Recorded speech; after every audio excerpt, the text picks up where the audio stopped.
Hey everybody, this is Kevin and welcome to a very unique and special Max-Q rockets build video. Today we're going to be highlighting the all-new Beta rocket, but what makes this so unique is that when you purchase it from Max-Q rockets, he doesn't send you anything in the mail. It is totally digital, and by that I mean it's incumbent upon you to either have your own 3D printer or know somebody who does, or be able to utilize a 3D printing service. But for a modest $5, you can download all the STL files that it takes to build the Beta rocket. Now I do have a 3D printer, so I went ahead and printed everything up. And he does mention, and appropriately so, that if you want to fly this one time and one time only, you can print it up with PLA. However, the ejection charge will more than likely melt the plastic. So if you want reusability, we recommend you print it with ABS or something more heat resistant, which is what I did. I printed mine up in ABS. So let me just show you real quick what the STL files consist of and what you get after you end up printing everything up. First off, you do have the main body tube, which is just a white cylinder.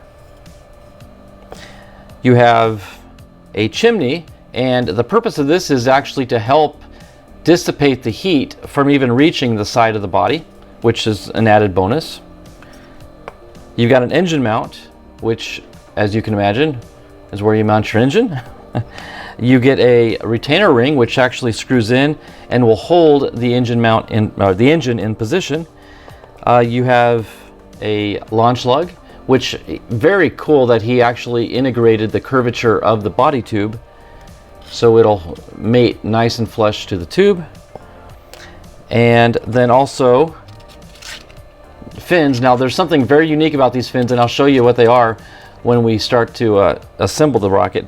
Now everything here you see is ABS, with the exception of my nose cone. I had blue and white, so I printed it up. I already had some PLA red, so I'm going to go ahead and chance it and run a PLA nose cone, but I feel like it's far enough north of the ejection charge, it should be okay. Plus it's got the wadding and the chute, you know, in between. So but I did make one modification. When you do download the STL file for the nose cone, it has a single bar going directly across the center for the shock cord mount. I re-engineered mine so it offset the cross beam a little bit more to the side. That way, if I want to insert an altimeter or any other payload, there's a little more access room to get into the nose cone. So that's an option. If you're into 3D printing, you can easily utilize Tinkercad or Fusion 360 or anything that you are comfortable with to re-engineer and or modify the design. So that's what I did on the nose cone. But that being said, there are a couple things you do need to supply also. Decal paper. I did print this up on some clear backed decal paper. I'll cut these out and we'll do the decals later. Also, it is incumbent upon you to supply your own shock cord. I've got some Kevlar here as well as some elastic, and I'll show you how I utilize both of those as well. So let me clear the board and we will get to work on the Max-Q rockets Beta. Okay, the first step is going to be attaching the Kevlar shock cord to the engine mount. Now it's ingenious how he did create two little cross beams. You can use either one and just loop your Kevlar around it and tie a good knot. Let me just feed this in, and there it comes right out. Now because it's pretty tight fit and I want to make sure it's secure, I'm actually going to do a slip knot, which I'm pretty fond of doing. So just tie a knot and then loop it around and tie it onto itself, basically. Cinch that down. And then with a slip knot, you just simply pull it taut down to the beam and it basically locks itself into position. Now I am going to add just a dab of wood glue on the knot,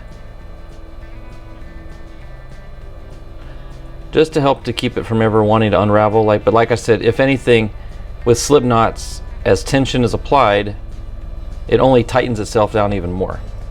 So Okay, just kind of massage that into the fibers. Okay. Pull it down as tight as we can get it. Okay. Now, the cool thing about this design with Max-Q is he actually offers two options for the chimney. You can use the STL file and 3D print up the chimney like you see here, which has got the little cutout grooves, which will fit around the knot we just made, like that. This will help keep the ejection charge from heating up the outer body tube. But if you don't want to do this and you've got some extra BT20 cardboard tube laying around, yeah, you can just grab some of that. This is an old motor tube that I ended up not using, and it can be glued down into that center mount right there. Now, if one was really ambitious, you could go with both actually. You could glue that in first and then lay this in over top of it. But for the sake of this build, I'm just going to utilize the plastic chimney. I will build a second beta down the road and utilize the cardboard tube, and maybe I can do a comparison as to which one helps contain the heat better over time. But for now, we're just going to go with this. Okay, so I'm going to simply take some plastic cement. Actually going to apply the cement to the inside layer.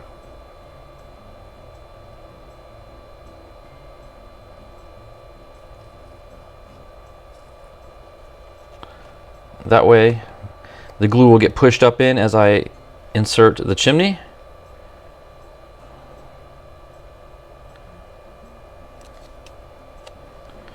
Just like that. Make sure there's no interference with our Kevlar. Okay, that looks nice and straight.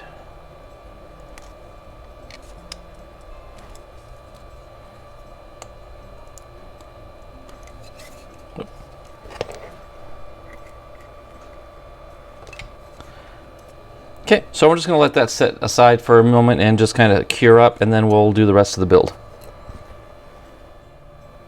Okay, while the chimney is drying, I'm going to take the opportunity to now attach my shock cord to the nose cone. And instead of just tying the elastic portion to the nose cone, I like to make a loop out of Kevlar. So I'm just going to pass the Kevlar through, bring it back out, and then I'm just going to simply tie a loop with both ends.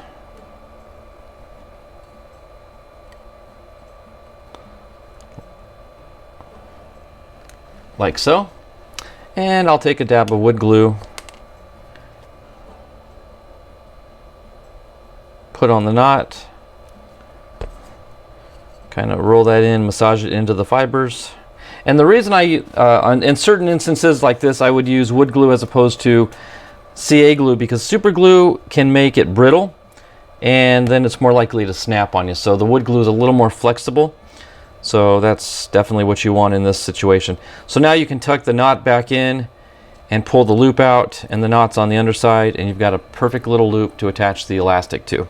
Okay, so now that that's done, we can come back to the body tube. Now, prior to gluing the chimney on, I want to take advantage of the tube now to be able to glue my launch lug into position. So what I'm going to do is, now the way my printer is set up, I know you can, there's different ways of setting it up. Mine does have it creates a seam line of sorts, just because the start and stop is always in the same place. But I'm going to utilize that center line as the positioning of my launch lug. That way the other side is nice and smooth for the decal. So I'm going to go back to my plastic cement. I'm going to run just a fine bead down the lug.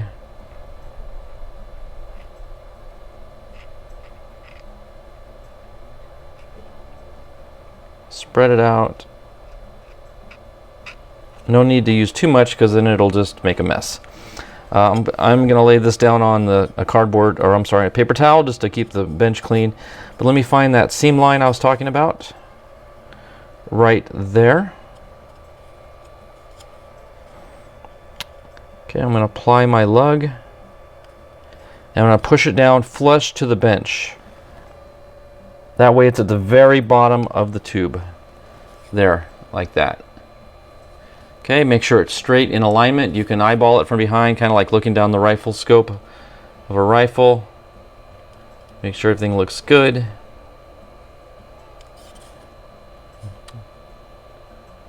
Perfect. Okay, we're going to let that dry, and we're going to come back and then start attaching the engine mount to the body tube.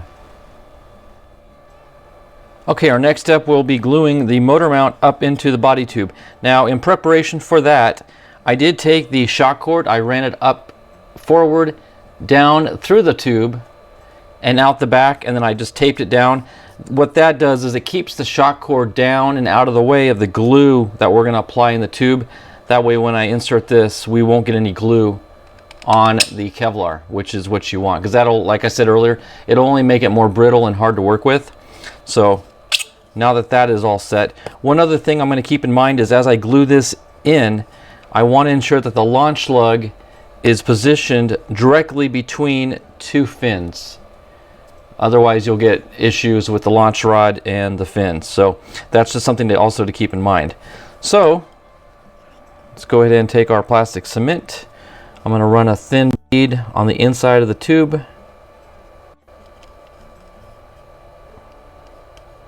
And you want to keep in mind when you're using plastic cement, more is not better. All more does is it makes it hotter and it burns, and it will actually melt the plastic and deform it. So that's actually counterproductive.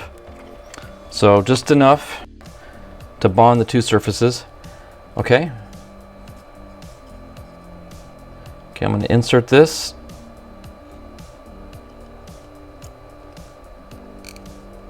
Okay, I'm going to twist it. That's going to help ensure that we get full coverage, and I'm going to rotate it till I got it right between two fin lines, which I do.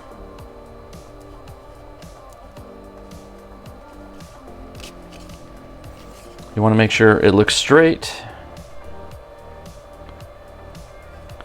which it does. Okay, now we can remove our tape, and we can actually give it a little bit of a roll test just to help kind of ensure that it is straight with itself.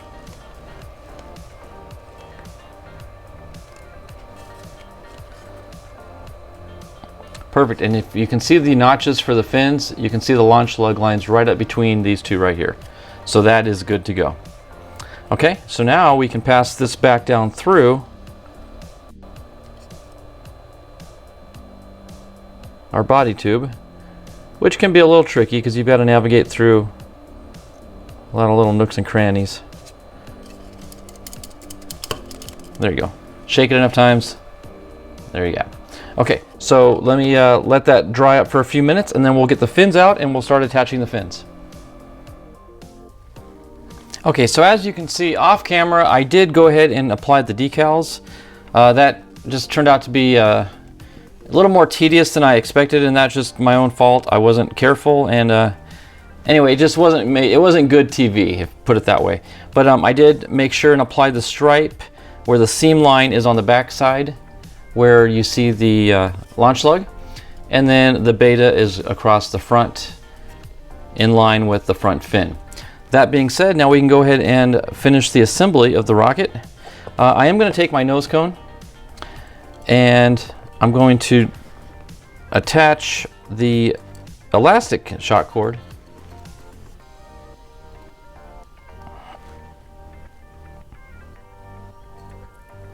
with a double knot. Okay, and after the double knot, I did cut the tail off a little bit down to about 1/8 of an inch, and then I massaged some wood glue up into that knot as well, just to help keep it from ever wanting to undo itself. And the way we're going to attach the elastic to the Kevlar on the body tube is first we need to put a loop into the end of the Kevlar. So I'm going to loop that over.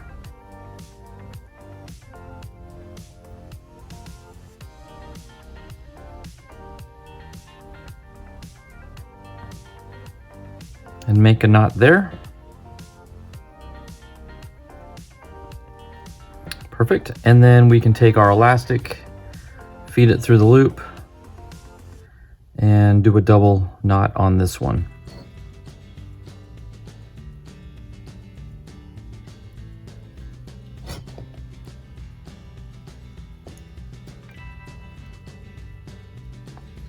Okay, trim that tail off. And now since I got the glue out, I can actually massage it into both knots. I want to do the Kevlar as well as the elastic.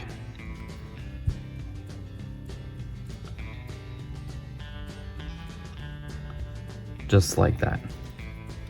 Okay, so while now that's drying, we can start working on the tail. Now, the instructions recommend, and I don't fault them for it, but to glue the fins on. However, after test fitting it, I discovered that the engine cap actually holds the fins in position and then thus makes them removable if you ever need to. And the conditions I fly under, where I'm always breaking fins on landing and stuff, I like to have the option of replacing the fins. So what I've decided to do is I'm not going to glue mine in. I'm just going to rely on the engine cap. But you'll notice it's a little tongue and groove set there on the fin, and it fits right into the groove down here, and it slides up into position just like that. And you just do that for the remaining two.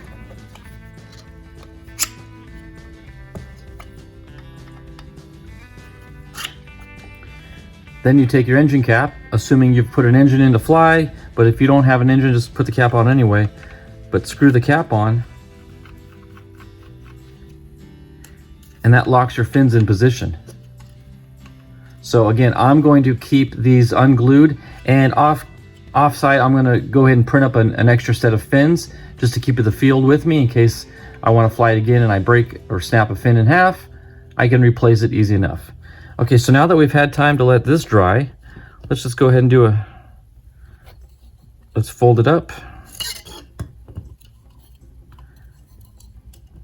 And we can call this a done project. It's one of the easier builds for Max-Q. Really the hard part is just in and of yourself, just having to print things up. And that's not hard to do if you've got some experience with 3D printing. It's a lot of fun to do, and it's a lot of fun to be able to put this together and say, I built that from basically nothing.